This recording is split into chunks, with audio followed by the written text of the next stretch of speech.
Greetings from the beautiful campus of St. Edward's University in Austin. I'm Brother John Page, Vicar General of the Congregation of Holy Cross, which founded St. Edward's more than 130 years ago. Today I'm here to tell you about our amazing history. I want to tell you about the struggles many men and women went through to make us who we are today, and to tell you a bit about what it means to be part of the Holy Cross mission, no matter what your religion. It's quite a story. It begins with Basil Moro, our founder, who was born in a tiny French village in 1799. The first thing you have to do to understand the French countryside is to erase from your brain all images of automobiles, all images of concrete roads stretching between cities, and you have to replace all those images with dusty lanes, possibly lined by trees or bushes, fields spreading far and wide on either side of these little roads, fields that the French farmers would have tended for centuries, fields of barley, fields of wheat, fields of flax. It was a gentle, gentle kind of rolling, beautiful, natural countryside.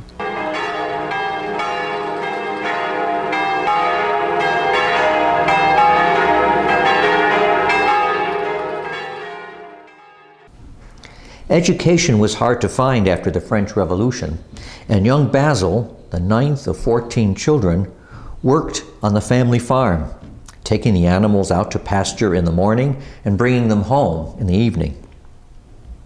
His zeal and intelligence were soon noticed by the local priest, who asked Basil's father if he could study for the priesthood.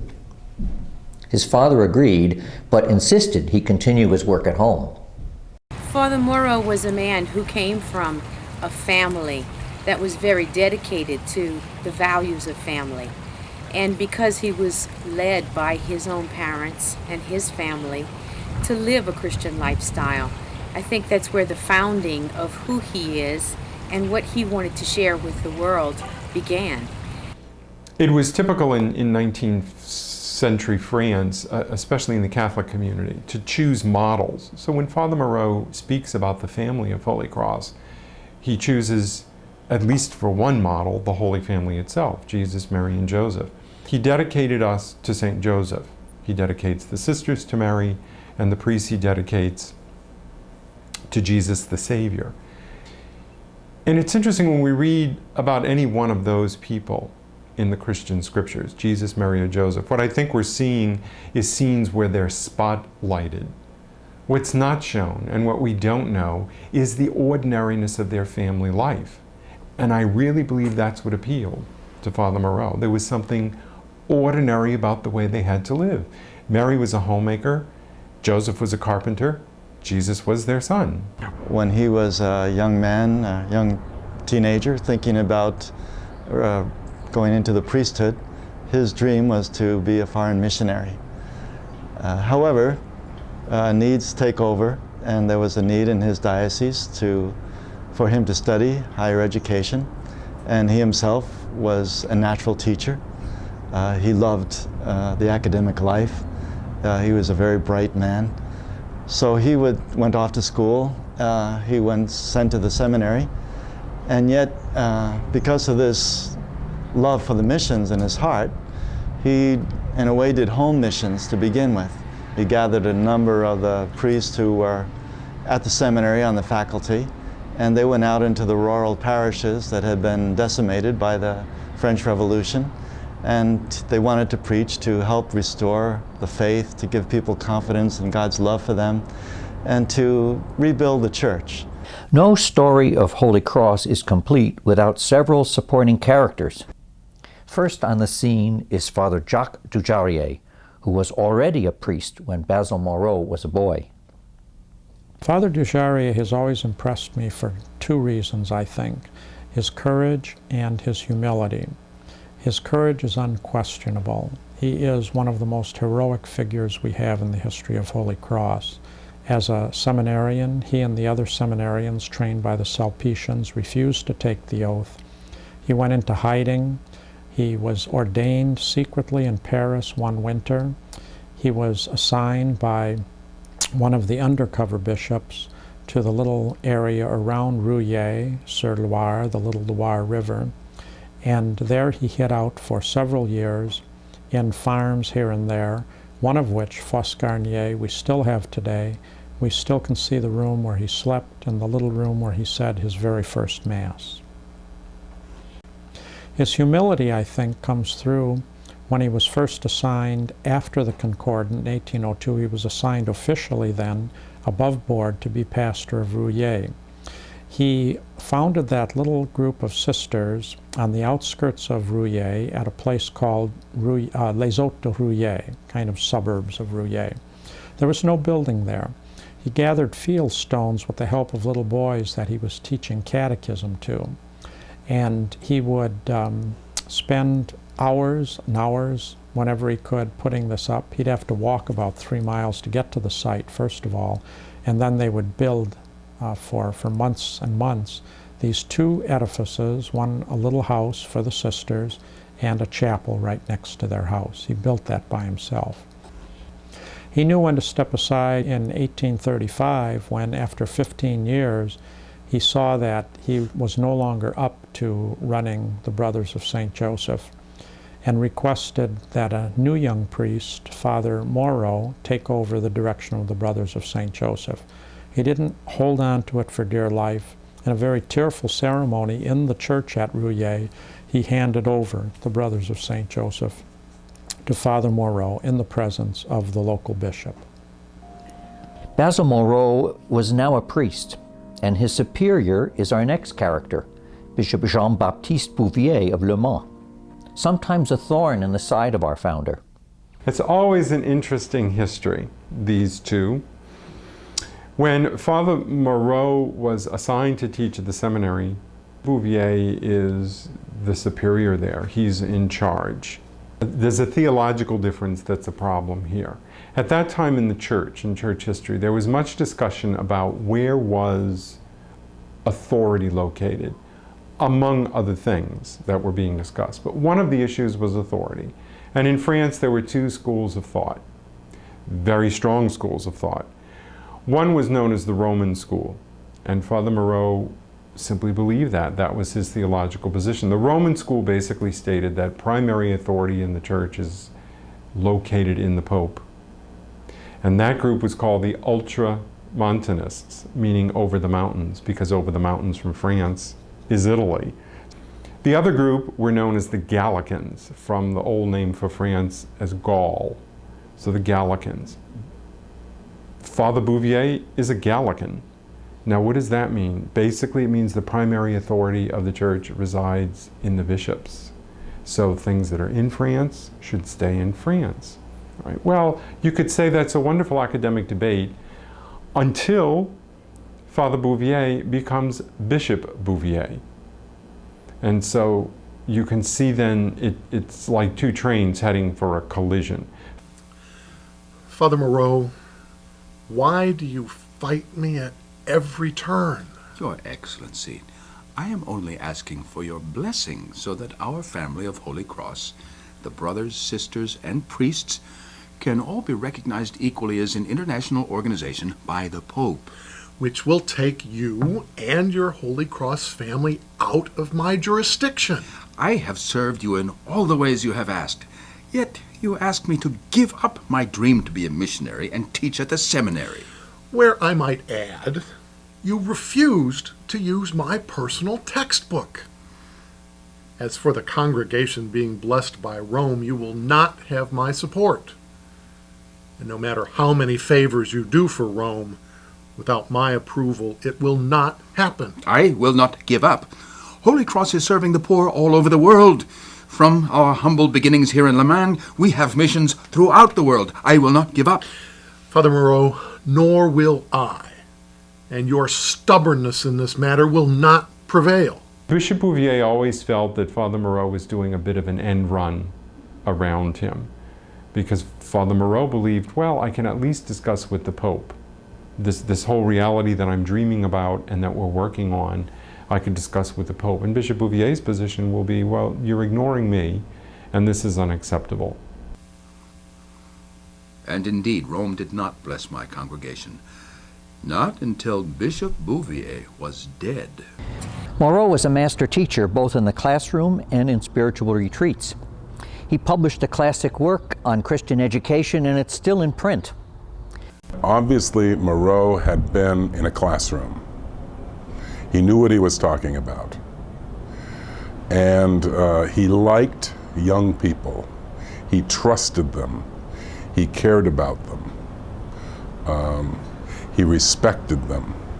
And he must have been a very good teacher, because the bishop complained that he was attracting all the best priests from the diocese into his new congregation. Then when it came to his founding the first school in Le Mans, it was a very exciting moment for him. In his school he had music, and so we came to the United States. We came to Indiana. The University of Notre Dame has begun, and of course they have music. Never asking, do American schools teach music? And for this reason, I believe, this is the reason that the University of Notre Dame has the oldest marching band in the United States.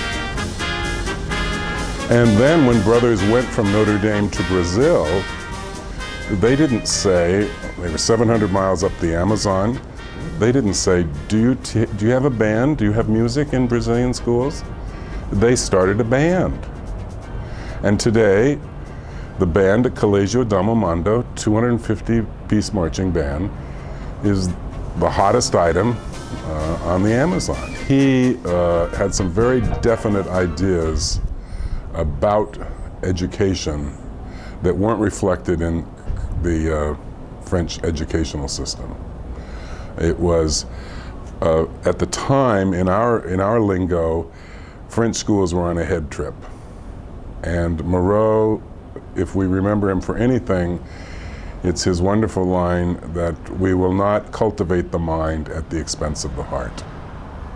In 1848, a group of worker revolutionaries actually, marched on Notre Dame de Sainte-Croix in Le Mans, torches in hand, to burn it down, because they were convinced that Father Moreau was against the then present form of government. And I suppose one could go out and rationalize and talk to them and try to tap human potential that way. One could call the authorities and simply squash human potential that way. I find Father Moreau, in the face of this very scary situation, takes a completely different approach. He brings out the marching band and stands them in front of this mob of revolutionaries and instructs them to begin playing patriotic music. And it dissolves into this group singing patriotic songs. Moreau's own longing to be a missionary was fulfilled when he sent small groups of men and women all over the world to help educate the uneducated. The church had sent missionaries to Bengal, to Asia, but the conditions there were so severe that most other religious communities, their missionaries all died in the same way we did in Algeria, and no one would go there anymore. They appealed then, the Pope appealed to Father Moreau. Now, Father Moreau wanted his congregation to be an international congregation recognized by Rome as an official religious community, the Congregation of Holy Cross. Until this time, it was a diocesan. It was under the authority of the bishop. And he, because of his missionary zeal, he wanted the larger authority to go all places around the world. So this was a wonderful opportunity when the Pope asked him to do this, in Father Moreau's mind. But when he came back and reported to the community that he accepted this mission, everybody was upset, because they said, you're sending us to a graveyard. And sure enough, the missionaries went over, and many of them died within the first years, and drownings just to travel there, died of illness, died of malaria, many problems of every sort. But somehow or other, these men, and the women too, the Holy Cross sisters, they were courageous, and just like Father Moreau, they had this love for the mission. So how did we get from Algeria to Austin, you may be wondering? There was a French bishop who asked Father Moreau if he could send some of members of his congregation to Indiana to serve the French pioneers who were establishing their way through the New World. And the same in Algeria. There was a French colony, and they were brought down by a French bishop, actually appealing to Father Moreau to care for many of the French members, the French nationalists who were working in Algeria. So that was the basic connection. It was a French connection. Father Moreau frequently went for retreat and prayer at the Grand Trappe Monastery in France, praying for inspiration and guidance. From this monk's grotto at the Grand Trappe, where he wrote the first rule of Holy Cross, 7 missionaries set out for the New World. They made the treacherous journey across the Atlantic to New York. From there, they journeyed cross-country to the forest frontier of a place called Indiana. They are led by the 4th character in our story, an aristocratic French priest named Father Edward Sorin. It was Father Moreau's general policy to truly choose the best and the brightest for what would be considered difficult areas. And the Midwestern part of this country in those days was a difficult area. He was up to all of that and excited about it. He writes letters before he ever arrives here that his heart had already landed in America. And he eventually becomes a citizen. At one point he writes, "I have become thoroughly American." I think it was very difficult for them because at that time, Indiana, where we went, was the frontier. They hadn't really gone much further than that. And so it was the wilds. And just to even travel there from New York, from the east, they landed in New York and they went east. And it was quite a trip to get there. They landed in the winter. They were tied up in great snowstorms, freezing conditions. And there's a joke even today that Father Moreau and the brothers had a desire to move beyond Indiana, but they were going to wait there till the weather got better. But the weather never got better, so that's how they ended up staying there. So they were in a little log cabin, and then they built the schools from the mud from the lakes. They put the bricks together, and it was the most elementary conditions that you could think of. Sisters of the Holy Cross helped to establish the boys' school with the priest and brothers, which is now the University of Notre Dame. The sisters worked in the laundry and started the student infirmary, and eventually began to see needs of their own. And so they started teaching the local girls. And that school has grown into St. Mary's College, which is one of the leading women's colleges in the United States. During the Civil War, the governor of Indiana asked our superiors if there would be sisters available to nurse the wounded. And so on Christmas Eve in 1862, Sisters of the Holy Cross boarded the first Navy hospital ship, the Red Rover, and nursed the wounded on both sides of the war. And that was the beginning of the Navy Nurse Corps. We came to Austin in 1872 at the invitation of the bishop and some Holy Cross priests who had established parishes a few years earlier. The sisters arrived, and with the priests and brothers were really very instrumental in establishing the church in Central Texas. From 1868, Father Sorin is the president of what is known as the University of Notre Dame. It's not as we would know it today, but it's growing. It's a significant place. It's getting already at that time to be known. Father Sorin wanted other places, and several wealthy families in Austin had contacted him about the possibility of a school here, and there was some land available. And eventually he himself came down. He sent down a contingent to look. He was very attracted by hills and by the fact that this place would be on a hill. It was right here in 1872, under what we called the Sorin Oak, that Father Sorin looked out over an undeveloped Austin and envisioned St. Edward's. He named the future university after his patron saint, St. Edward the Confessor. He loved the fact that we had trees, that this was a green place even at the time. In fact, interestingly enough, he uses a biblical image. He calls Austin and St. Ed's my Benjamin, which was Jacob, one of the Old Testament patriarchs. Benjamin was his favorite child. And he speaks of Austin in those terms, that this was a very important place to him. In looking at similarities and differences between these two really giants in Holy Cross, they wouldn't have agreed on the sense of land and how to use land and the value of land, the purpose of land. They wouldn't have agreed in the sense of money, how money was to be used or could be used. They wouldn't have even agreed necessarily on government. But my own sense is we've neglected points of convergence between these two men. Both were passionate about education. I mean, look where we are, in not only in this country, but in different places around the world. They're very passionate about the future. Both of them firmly believe that society could be transformed. Both of them sincerely believed in the almost unlimited capacity of human potential.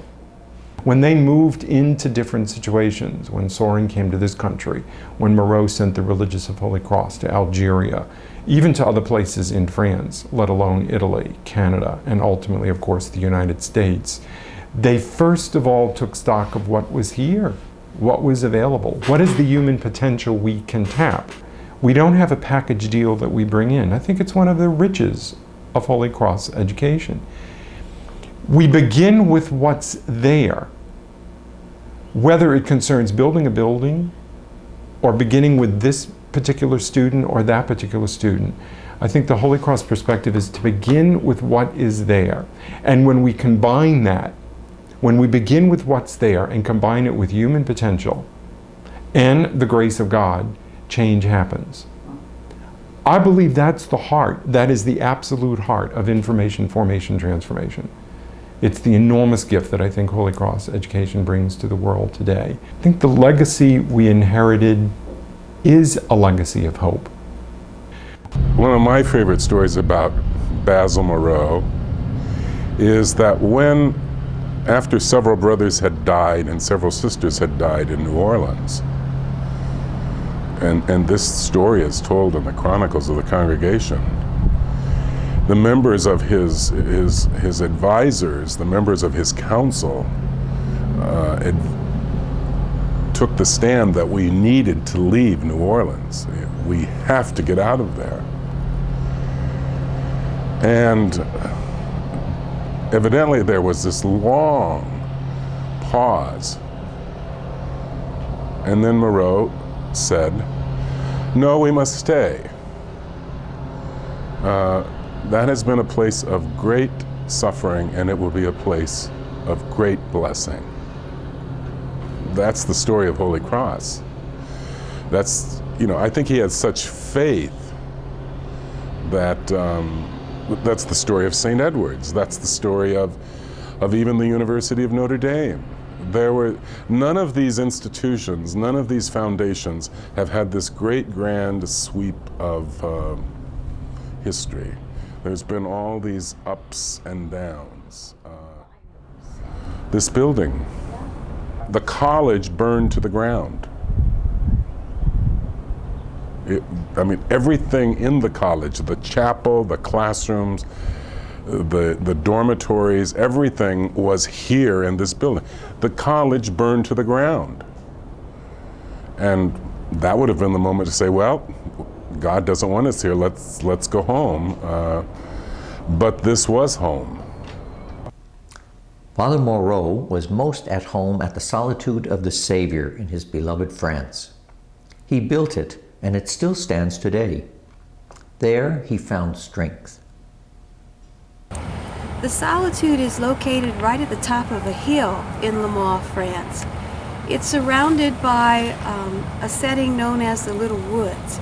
And Father Moreau loved to visit there, and actually he wrote the constitutions of the Marianites of Holy Cross as he meditated and walked through those little woods. Moreau faced storm after storm alone. Major misunderstandings, coups and corruption, financial fiascos. But the values and mission Father Moreau founded have survived and flourished in educational institutions all over the world, as does the legacy of our founder.